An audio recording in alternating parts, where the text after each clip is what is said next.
Yo, what is good, everybody? It's your boy, Golden Falls, Golden What If, whatever you want to call me, and I'm back. I'm back with part 2 of What If Deku had a healing quirk, and I want to give a quick thing, and I wanted to say this really fast. I think I'm gonna go every other day for what ifs. I might sometimes do daily. I don't know. I haven't decided 100% yet. But you might see some weeks that I do go daily. I just haven't really decided on that just quite yet, because I have this other channel that I definitely want to get videos out on, and I need to do it consistently. So I felt like splitting the time between the two would probably be beneficial. And yeah, that's all I really got to say. It's not really gonna affect y'all too much. You all will still get plenty of uploads, especially in comparison to most what if YouTubers. But yeah, that's all I really got to say. I'm not gonna waste that much more of your time, because I want to go right into where we left off with Izuku Midoriya finishing up the UA entrance exam. Let's get it. The entrance exam is over, and Izuku seemingly has made his point. He was beneficial to everybody around during that UA entrance exam. Was this enough for himself and to prove to All Might that he 100% deserves one for all? Well, soon he'll find out. And very, very soon he'll find out. Because he'll get a message on his phone asking him to go to Dagobah Beach as soon as possible. Izuku would head over and he would arrive at Dagobah Beach. And when he would arrive, All Might, the one and only, will be standing right there. All Might tells him that he deserves one for all. He believed that he deserved it before, and even now he believes that he deserves it even more. Someone like Izuku can be even better than All Might. He can support people on top of being able to protect them. He can do far more than anyone could possibly imagine. Now, with that said, All Might smiles and says, "Eat this," as he rips out a piece of his hair. Izuku's weirded out by this, but he then gets explained, or has an explanation, that basically he needs to eat All Might's DNA to, well, pass on one for all. He decides to do this, eating it and being grossed out immensely, but after about an hour or two, it would eventually settle to the point that one for all would enter his system.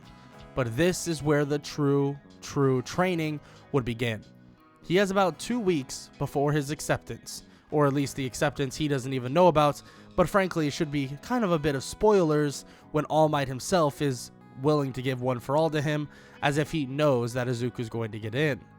With that said though, Izuku begins his training for the next 2 weeks or so, training as hard as possible, trying to activate one for all without utterly shattering his body, but it's very confusing, especially with two different quirks, conflicting quirks at that. But Izuku feels the need to push even harder. Eventually, he begins to settle in to the idea of using one for all.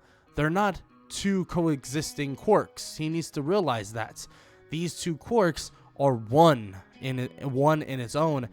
One for all combines in a way with one's quirk, and when it's passed on, it must do the same.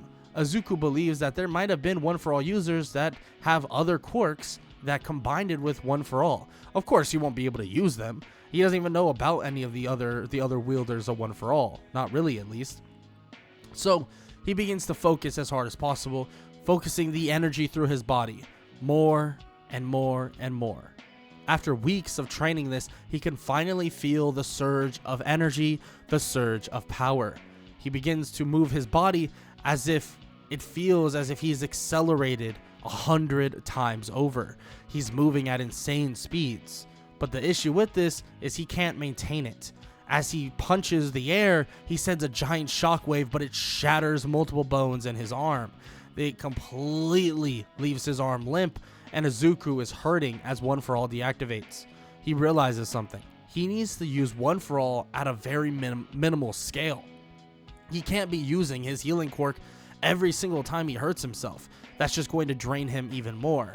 But he does just that, healing himself up as he drains some of his stamina, but luckily he's able to recover relatively quickly and doesn't feel too groggy or anything like that.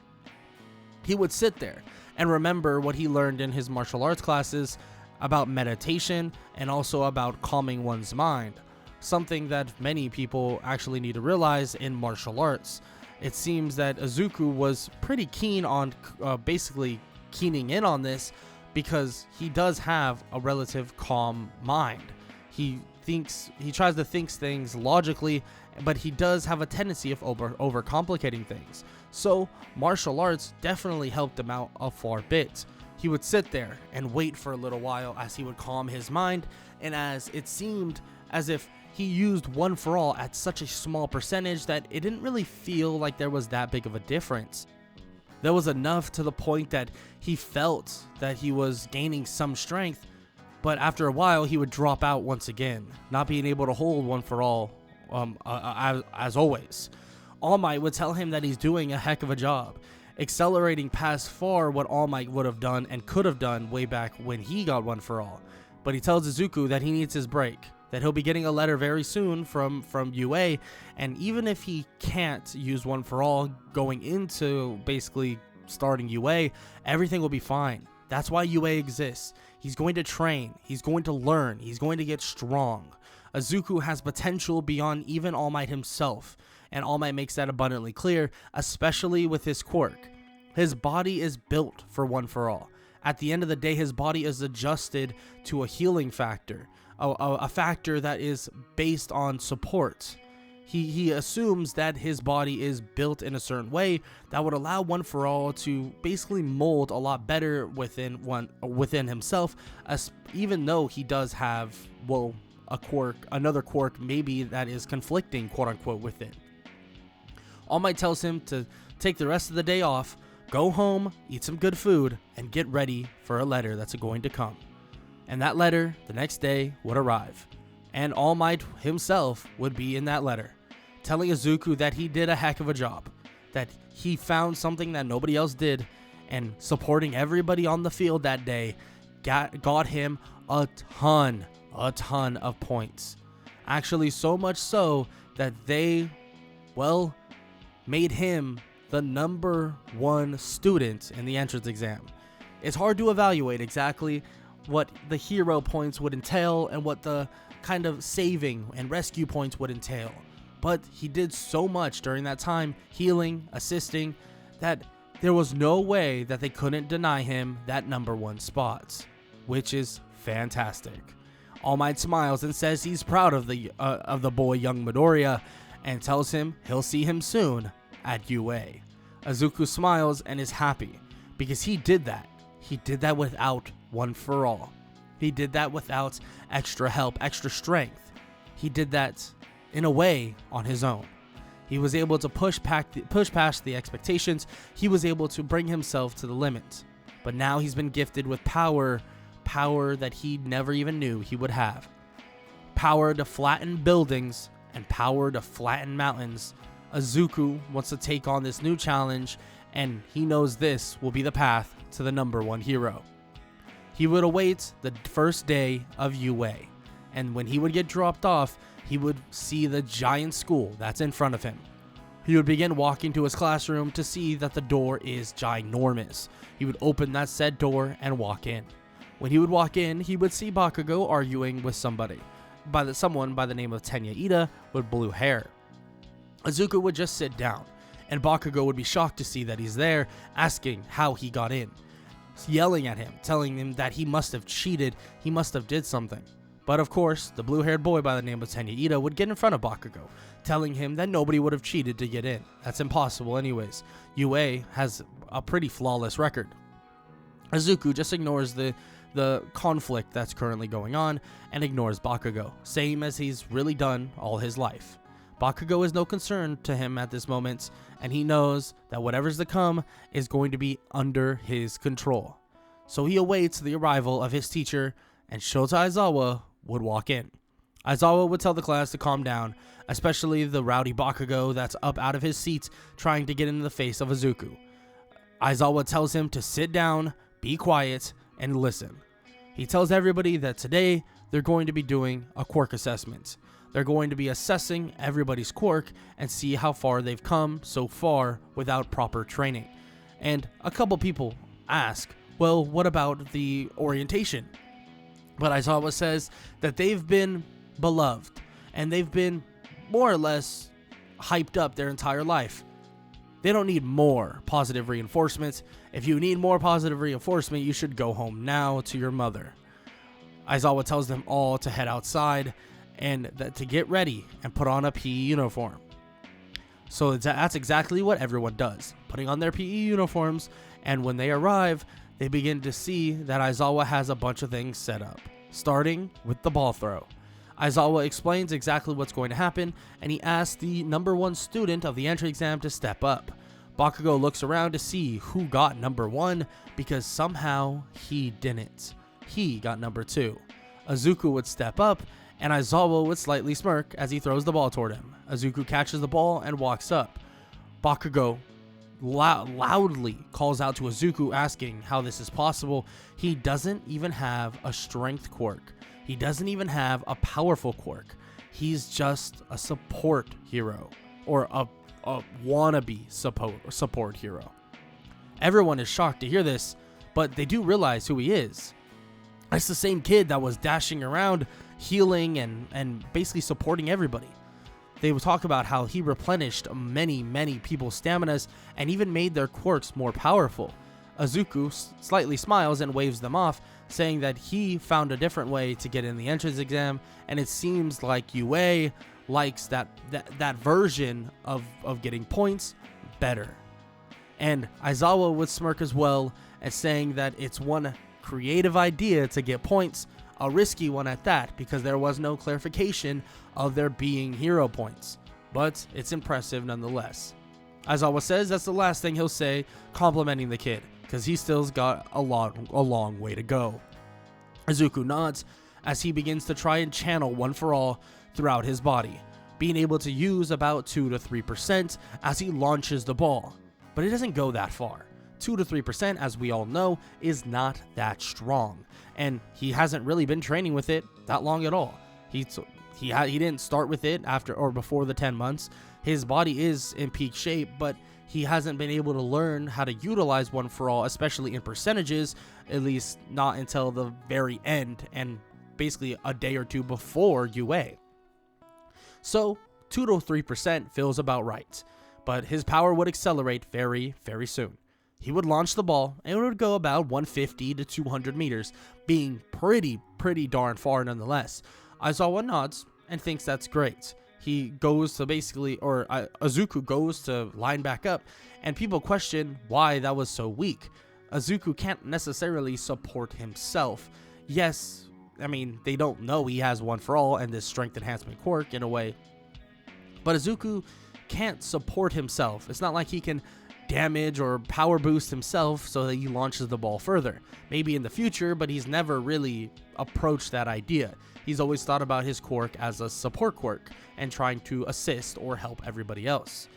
Izuku would await more people to arrive and walk up, Bakugo launching the ball 900 meters or so, and everybody thinks that this is going to be such a fun way of approaching a quirk assessment, and Aizawa doesn't like the sound of that. He tells them that this is not going to be fun. This is not built for fun, and this is not, going to be an activity for fun. He tells them all that he's going to up the stakes now, that whoever gets last place will be expelled. Everyone's shocked, terrified, and they just don't know what to look forward to. As everybody finishes up their tests, the ball throw, the speed test, or like the 40-yard-ish dash, and the grip strength, and the footwork, and the side steps, everything, Izuku would sit somewhere in the top 10. I wouldn't say he would be even in the top 5, frankly, maybe sitting around 7 or 8.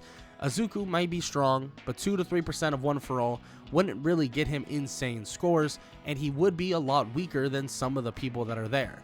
In the overall grand scheme of things, he might get pretty high or pretty moderate to high scores, but there's a lot of people that would get really high scores on one thing that would kind of carry them through just a little bit.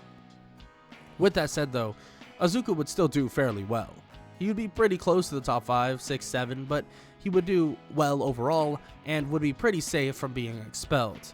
Aizawa would see that Invisible Girl is the one that got last, and he would expel her, quote unquote, but we all know Aizawa's little tricks, and it's just to basically scare everybody.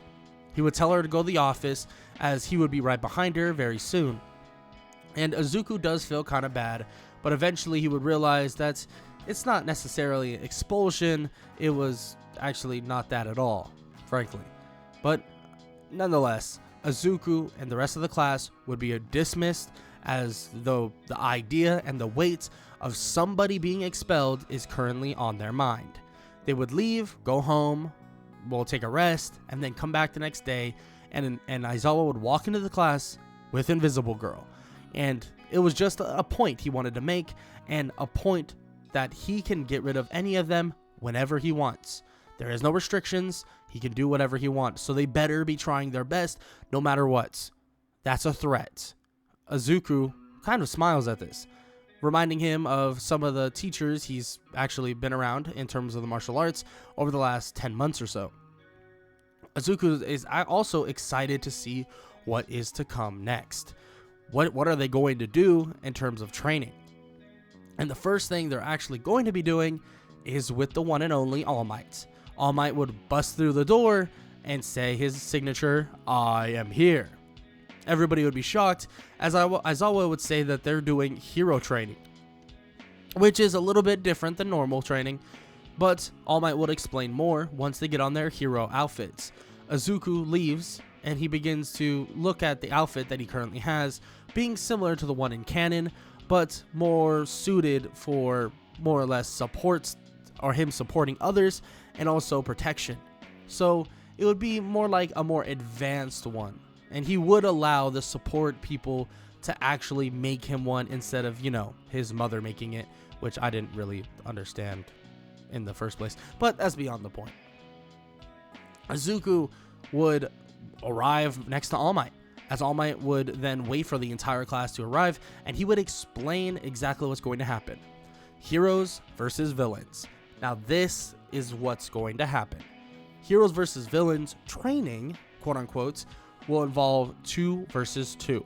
Heroes on one side, villains on the other, and it will start with a building. The villains will be protecting a bomb. This bomb, if touched by the heroes, will automatically seize the bomb, and the heroes will automatically win. If the time runs out, the villains win. If the villains capture both the heroes, the villains win. Only way the heroes can win is if they touch the bomb. All Might would then proceed to call out the first 2 groups. First group, hero group, Izuku Midoriya and Ochaku Uraka. Second group, villain group, Katsuki Bakugo and Tenya Ida. Tenya Ida and Katsuki Bakugo would be let out first, and Bakugo is itching and chomping at the bit to get to Izuku.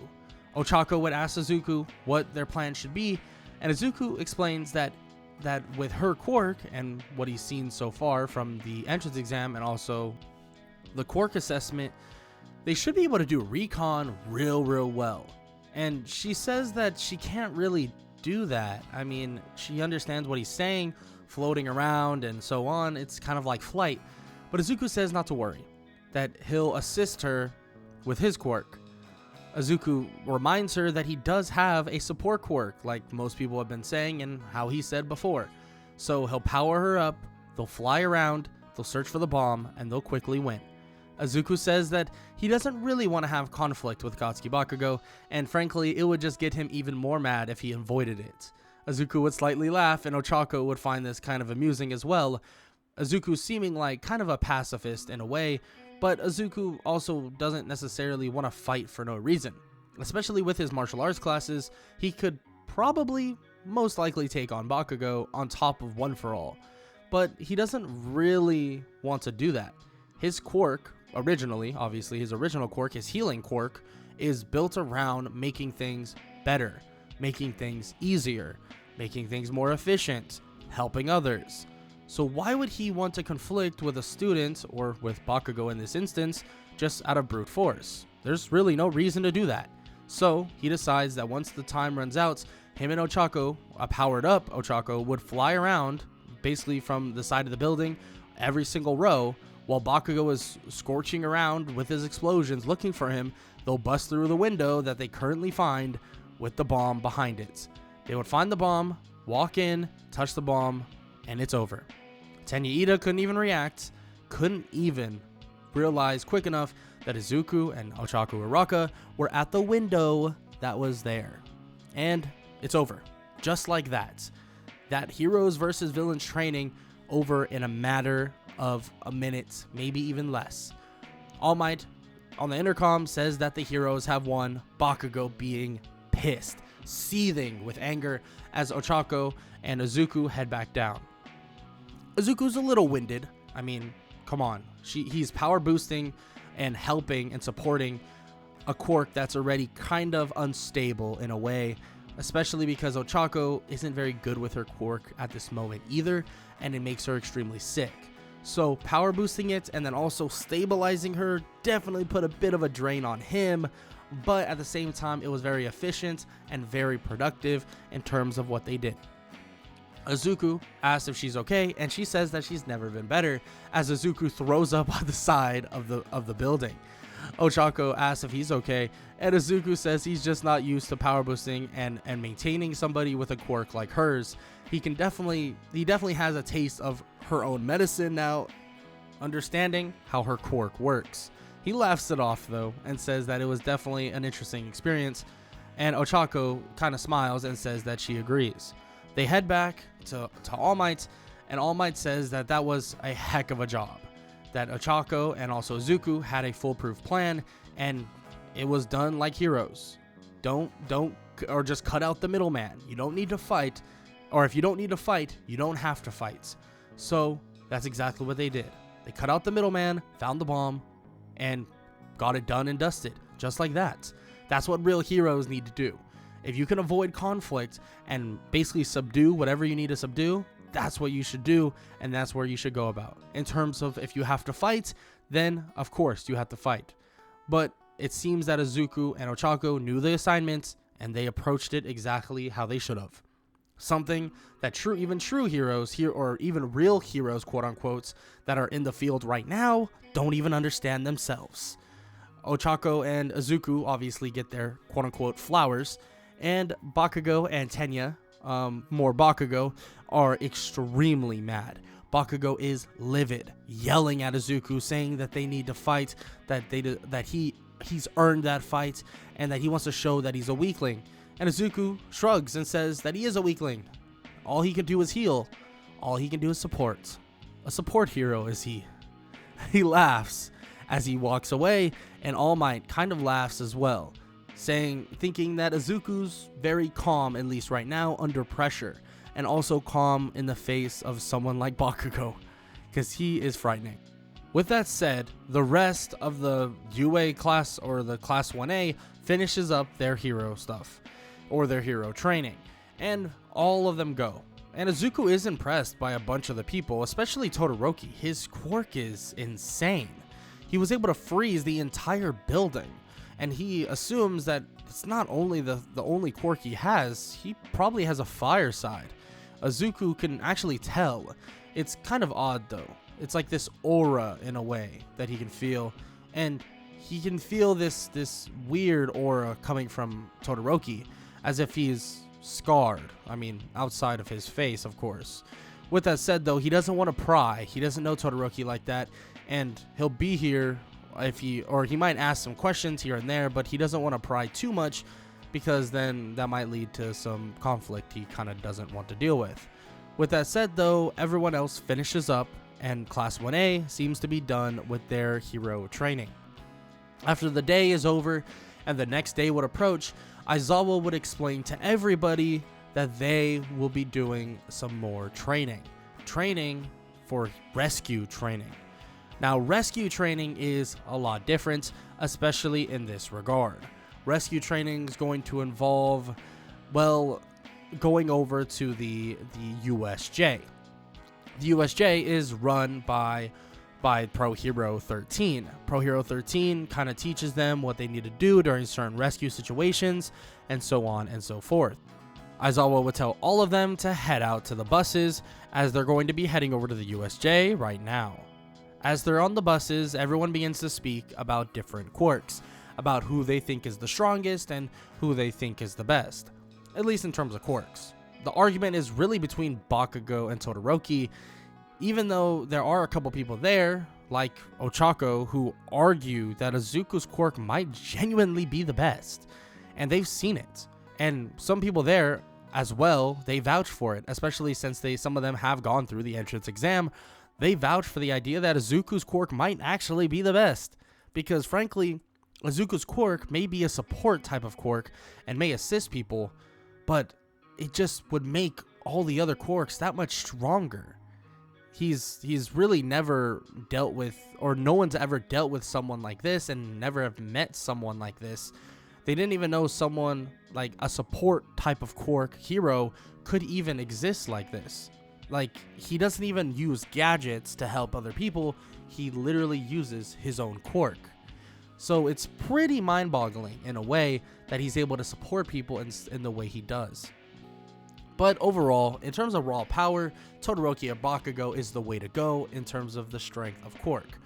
But just as they're finishing up the conversation, Aizawa tells them all to be quiet because they're finally arrived at the USJ. They all get out and they're greeted by Pro Hero 13, in which Ochako Uraka proceeds to fangirl a little bit. But that's completely fine. They all walk in and they all begin to listen as she explains more and more. Izuku, though, would get a weird feeling in the pit of his stomach. It's as if danger was being sensed, but it's more like being sensed via his healing quirk. He's able to sense when people are hurt, sense when people are in need, and, well, sense when all of them are in danger.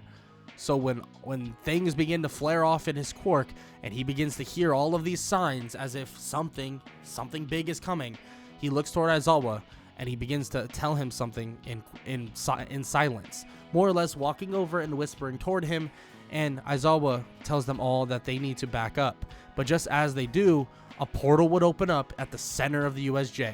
It's too late. There is no getting out right now, and there is no stopping this invasion. At least there's no preventing it from happening entirely. Shigaraki, Kurogiri, and many other villains that are unknown, all kind of from the streets and so on, are now pouring out of portals. Izuku stares on as he's in complete shock.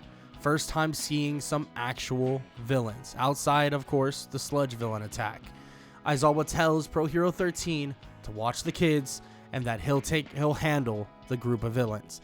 He dives forward as Izuku watches on. Izuku's in shock to see how well Aizawa can keep up and how well Aizawa can really fight off all these villains. Izuku tells Pro Hero 13 that they can stop this. They can put this to a halt. They gotta be ready. He tells her that immediately he points toward Kurogiri, saying he's a big issue. Pro Hero 13 nods, saying that she understands that, and they all have to be patient. Don't do anything drastic. But just as Kurogiri basically appears in front of them, Pro Hero 13 gets ready to use her quirk. But as she does, or is about to, two dumb kids hop in front of her. Bakugo and Kirishima. Izuku would quickly try to react, power boosting both of them immediately, as the explosion that Bakugo would shoot out would actually hit the guard that is actually protecting Kurogiri's armor at this moment. Izuku is shocked to see this, and he looks toward Pro Hero 13.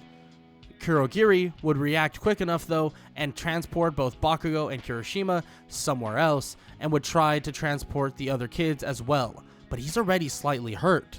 Izuku helped Bakugo actually injure him, at least to a certain extent. Izuku looks forward to see that Pro Hero 13 is about to use her quirk as well. She uses it to try and basically suck in Kurogiri into her black hole quirk. But there's worry in this. Izuku would see that out of nowhere, a portal would slowly be opening up behind her. Izuku would kick her out of the way as it would stop the black hole quirk, but it would actually shoot it back toward, well, Pro Hero 13. But luckily she was out of the way, and it would actually get shot right back toward Kurogiri in a weird way. but it doesn't kill him, doesn't hurt him, doesn't stop him, and everybody else gets basically swallowed up in the portals and sent off into different directions. But luckily, Pro Hero 13 wasn't extremely injured.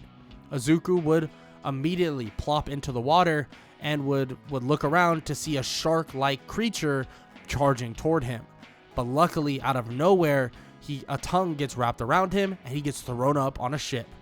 Now, they're in a odd spot. Surrounded by these villains, Izuku doesn't know what to do. But luckily, he has two other heads there, or more like one other head with Tsuyu, and they begin to brainstorm what they need to do, leading to them kind of doing something very similar to what they did in canon. But Izuku is able to actually kind of make Tsuyu a lot stronger so that she can jump off a lot further as well, and Izuku would make a bit of a whirlpool using One for All. They're able to get off the ship with relative ease, but when they look up, there's one thing that's going to bother Izuku. This creature, a creature by the name of a quote-unquote Nomu, is staring down Aizawa. That creature is terrifying. He looks at him as if Izuku can't tell if he's alive, if he's dead, if he's even living in general. What is that thing? It's a monster. Izuku can send so many different things off of him. What's happening? What's even going on? Izuku is shocked, terrified. He's never seen something like this before. But he'll have to get rid of that terrified look because the Nomu is starting to move. Charging toward Aizawa, Izuku needs to do something. And what will he do? Well, you'll have to find out on the next part of What If Deku Had a Healing Quirk. I hope y'all enjoyed, and I hope y'all are enjoying this series, because I definitely am. And I hope all y'all make sure to leave a like, make sure to leave a sub, comment down below, all that good stuff. Every single thing helps. Everything helps, guys. With that said, hope y'all enjoyed, and I hope all y'all have an amazing day. Later.